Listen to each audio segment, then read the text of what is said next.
Assalamualaikum warahmatullahi wabarakatuh. Baik, di sini berjumpa lagi dengan saya, Anakenina Maranita. Dalam pertemuan kali ini, saya akan membahas tentang makalah penelitian kuantitatif yang berpacu atau berbab yang judulnya yaitu metode pengumpulan data kuantitatif. Nah, di sini saya satu kelompok dengan Ibu Masruroh, Ibu Diana Fauziah, dan Bapak Lukmanul Hakim. Nah, pertama saya akan menjelaskan dahulu metode atau teknik pengumpulan data. Nah, apa sih metode atau teknik pengumpulan data itu?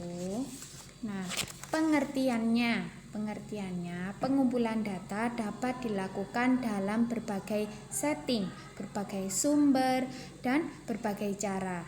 Bila dilihat dari settingnya, data dapat dikumpulkan pada setting alamiah atau natural setting.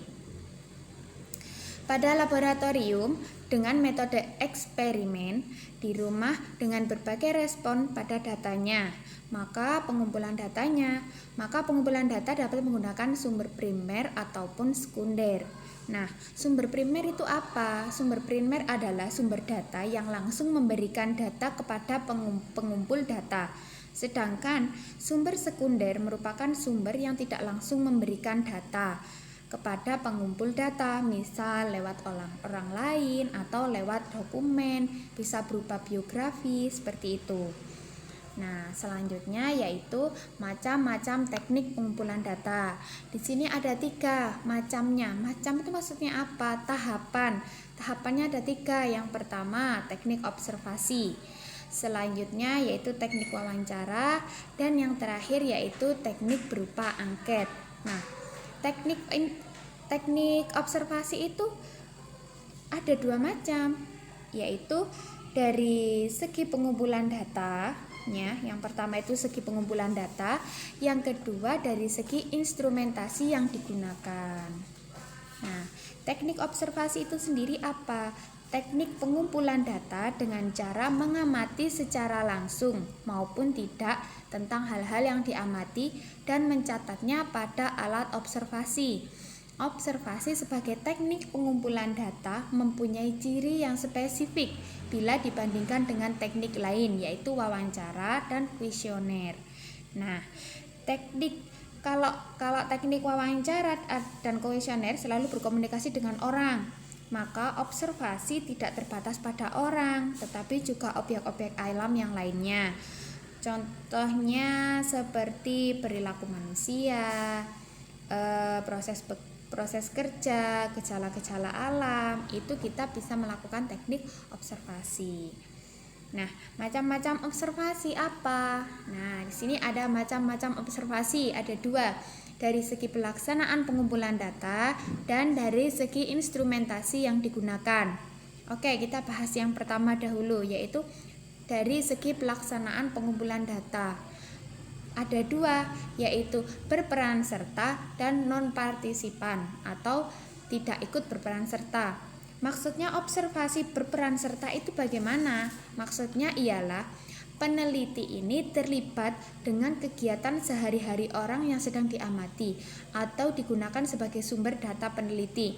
Contohnya begini, saya membuat penelitian di suatu lembaga sekolah.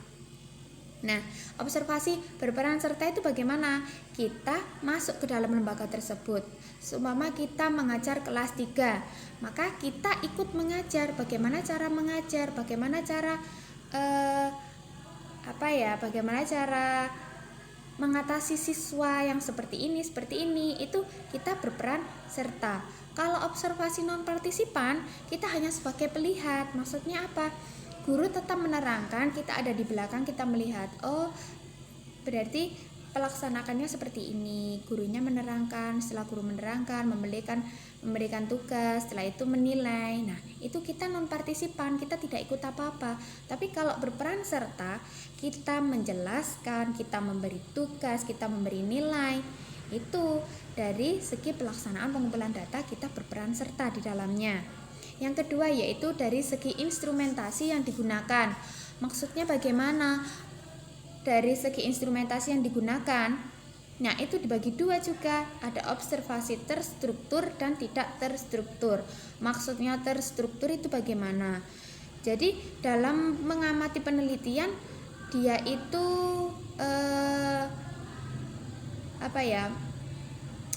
menggunakan variabel apa yang akan diamati itu sudah teruji validasinya dan reliabilitas ya, real, maksudnya real.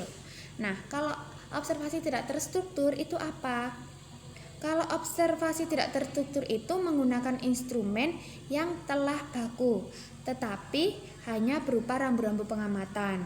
Ya, itu hanya menggunakan tidak baku itu saja. Tapi kalau terstruktur, jadi instrumen penelitiannya itu sudah teruji validitasnya dan reliabilitasnya itu sudah diuji. Nah, hal-hal yang perlu diperhatikan dalam melakukan observasi itu yang pertama yaitu memiliki pengetahuan yang cukup. Jadi kita mau meneliti apa, kita harus tahu dulu apa itu yang harus kita teliti. Contoh, kurikulum lembaga. Nah, kita harus tahu dulu kurikulum itu apa. Maksudnya kurikulum di lembaga itu seperti apa, seperti itu.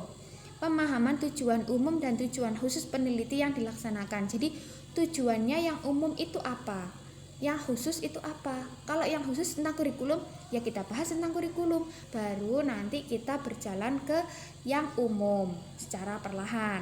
Tetapi kita khususkan dulu, kita selesaikan dulu yang secara khusus dulu. Penentuan cara dan alat yang digunakan dalam mencatat data. Nah, kita alat dan caranya itu bagaimana? Itu harus dipikirkan secara matang terlebih dahulu. Contoh, kita menentukan caranya meneliti bagaimana, alatnya bagaimana, itu harus kita siapkan terlebih dahulu. Yang keempat, menentukan kategori pendapat gejala yang dialami, apakah yang mempergunakan skala tertentu atau sekedar mencatat frekuensi muncul gejala tanpa klasifikasi tingkatannya. Yang selanjutnya, pengamatan dan pencatatan harus dilakukan secara cermat dan kritis. Maksudnya diusahakan agar tidak ada satupun gejala yang lepas dari pengamatannya. Maksudnya ada gejala ini kok sampai nggak tahu. Nah, itu kita harus benar-benar fokus dengan apa yang kita amati pada saat itu. Pencatatan setiap gejala yang dilakukan secara terpisah agar tidak saling mempengaruhi. Jadi ada gejala A, kita catat sendiri. Ada gejala B, kita catat sendiri. Jangan dicampur jadi satu, nanti membuat rancu yang lainnya. Nah, keuntungannya apa menggunakan observasi sebagai teknik pengumpulan data? Keuntungannya yaitu meringankan beban subjek peneliti atau yang diobservasi. Bebannya tidak terlalu berat. Nah, yang kedua, observasi tidak memerlukan bahasa verbal sebagai alat utama pengumpulan data, melainkan alat lain yang lebih praktis, yang efisien. Dibandingkan dengan wawancara yang menuntut kemampuan peneliti untuk mengungkap pendapat atau opini subjek peneliti. Yang ketiga, data yang diperoleh melalui observasi akan lebih akurat dari objek sebab subjek peneliti akan melakukan dan bekerja apa adanya. Tuh. Yang terakhir, observasi dapat digunakan untuk mengecek kebenaran data yang diperoleh dengan teknik lain seperti wawancara dan angket. Jadi kita itu benar-benar tahu apa yang terjadi di lembaga tersebut. Kita itu benar-benar tahu. Kalau wawancara dan angket bisa saja ditutup-tutupi dengan sebuah kalimat. Tapi kalau kita terjun secara langsung, kita akan tahu bagaimana di dalamnya itu sistem kurikulumnya bagaimana, kita akan tahu sendiri. Kita nggak usah mencari data. Nah, adapun kelemahannya itu ada 3.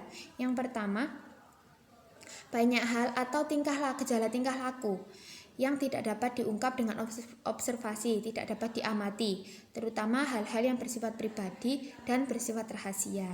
Yang kedua, yang diobservasi yang mengetahui bahwa dirinya sedang diamati, ada kecenderungan melakukan kegiatan yang dibuat-buat dan berpura-pura sehingga tidak sesuai dengan kenyataannya itu tadi. Yang terakhir, Apabila yang diamati mengenai gejala-gejala tingkah laku, maka akan sulit bagi observasi untuk bertindak secara objektif. Karena apa? Manusia bisa menutupi apa yang kurang dari diri kita sendiri. Nah, yang kedua yaitu adalah teknik wawancara. Nah, teknik wawancara atau interview adalah teknik penelitian yang dilaksanakan dengan cara dialog, baik secara langsung, secara tatap muka, maupun melalui siaran media tertentu antara pewawancara dengan yang diwawancarai sebagai sumber data. Maksudnya apa? Kalau wawancara kita bisa secara langsung, bisa melalui panggilan telepon, atau bisa melalui jejaring sosial seperti Facebook, Instagram, gitu ya. Nah, di sini macam-macam teknik wawancara pun itu ada insya Allah dua. Yang pertama yaitu interview berstruktur. Maksudnya apa? Interview berstruktur itu adalah interview atau pertanyaan dan alternatif jawaban yang diberikan interview telah ditetapkan terlebih dahulu. Jadi jawaban sama pertanyaan itu sudah ditetapkan atau sudah dirancang. Itu teknik wawancara terstruktur. Nah, kalau tidak struktur apa? Yang bersifat informal, pertanyaan-pertanyaan tentang pandangan hidup. Karena kita nggak tahu pandangan orang bagaimana. Itu yang tidak struktur. Nah, syarat-syaratnya interview apa? Menghindari kata-kata yang bermakna ganda. Maksudnya kata-kata yang bermakna ganda apa? Iya boleh atau iya tidak boleh. Itu sama dengan pertanyaan kata-kata yang bermakna ganda ya. Menghindari pertanyaan panjang. Maksudnya pertanyaan itu masih menurut bagaimana jika gini-gini. Itu kan terlalu panjang. Nah, mengajukan pertanyaan sekonkret mungkin ya. Mengajukan pertanyaan dalam pengalaman konkret interview, menyebut semua alternatif jawaban, menghindari kata-kata canggu yang membuat rasa malu interview, jadi tidak boleh menyinggung perasaan yang kita wawancarai, menetralkan gaya bahasa bicara, memproyeksikan gaya pertanyaan yang menyangkut interview itu tadi, dan menanyakan hal-hal positif dan negatif dalam menilai orang ketiga. Keuntungannya apa? Nah, keuntungannya wawancara itu dapat mengecek kebenaran data informasi yang digunakan dengan teknik lain seperti angket. Yang kedua, mengumpulkan data yang lebih luas dan akurat, bahkan dapat memunculkan sesuatu yang tidak terpikirkan sebelumnya. Kita bicara enak-enak, kesana kemari, ternyata kita menemukan apa yang akan kita tanya, cuma kita malu untuk bertanya, takut untuk menyinggung, tapi orang itu sudah mengutarakan. Nah, itu kita mendapatkan data yang lebih luas dan akurat. Melalui tatap muka secara langsung, memungkinkan pewawancara dapat menjelaskan pertanyaan yang kurang dipahami oleh subjek peneliti. Kadang ada pertanyaan yang sedikit mengecoh. Maksudnya, ini maksudnya gini apa gini? Nah, kalau kita teknik wawancara, kita bisa langsung menjelaskan lebih detailnya. Nah, wawancara dapat dilakukan kepada setiap individu yang tidak mengenal batasan usia. Jadi kita bisa mewawancarai semua usia, anak SD, anak TK. Nah, asal bukan anak yang tidak bisa bicara. Maksudnya belum waktunya bicara. Orang tua itu juga bisa untuk kita wawancarai. Tadi tidak mengenal batasan usia. Nah, ada keuntungan juga ada kelemahan. Apa kelemahannya?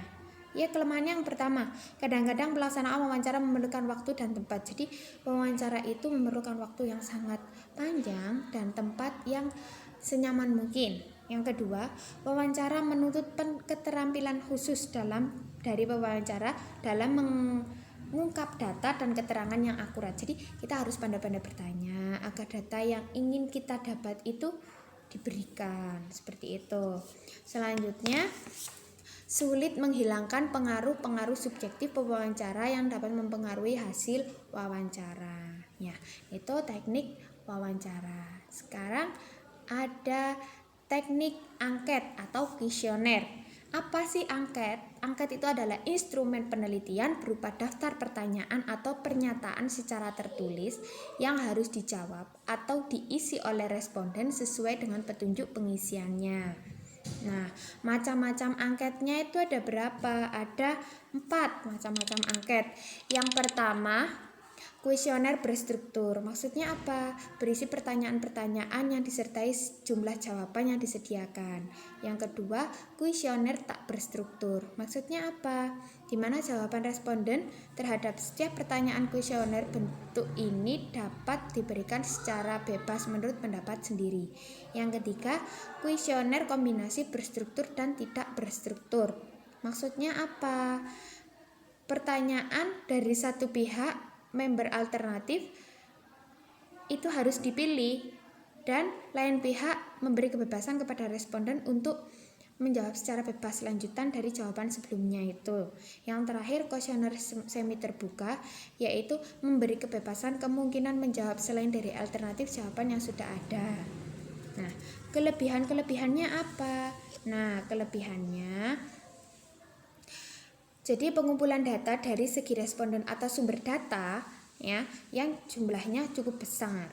Yang kedua, data yang terkumpul melalui angket mudah dianalisis. Jadi mudah untuk dianalisis. Yang ketiga, responden akan memiliki kebebasan untuk menjawab setiap pertanyaan. Jadi dia nggak akan merasa malu. Yang keempat, responden tidak akan terburu-buru menjawab setiap pertanyaan karena pengisiannya tidak terlalu terikat oleh waktu. Nah, kelemahannya apa? Kelemahannya yaitu kadang jawaban yang tepat itu sulit, ya, mendapatkan jawaban yang tepat itu sulit. Terus yang kedua, angket hanya dapat menggali masalah yang terbatas. Yang ketiga, kadang-kadang ada responden yang tidak bersedia untuk mengisi angket karena alasan kesibukan atau alasan-alasan pribadi lainnya. Kurang luas karena tidak ada pewawancara.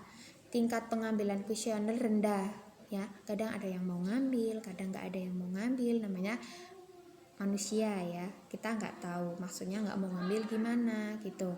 Tidak dapat mengamati reaksi responden kita menjawab pertanyaan. Jadi ada pertanyaan yang menggugah apa ya, kayak menyinggung gitu, ekspresinya dia kan kita nggak tahu ya. Terus suasana dan kondisi lingkungan responden ketika mengisi kuesioner tidak terkontrol. Maksudnya bagaimana? Dia mengisi itu dengan sendiri atau bantuan dari orang lain atau ada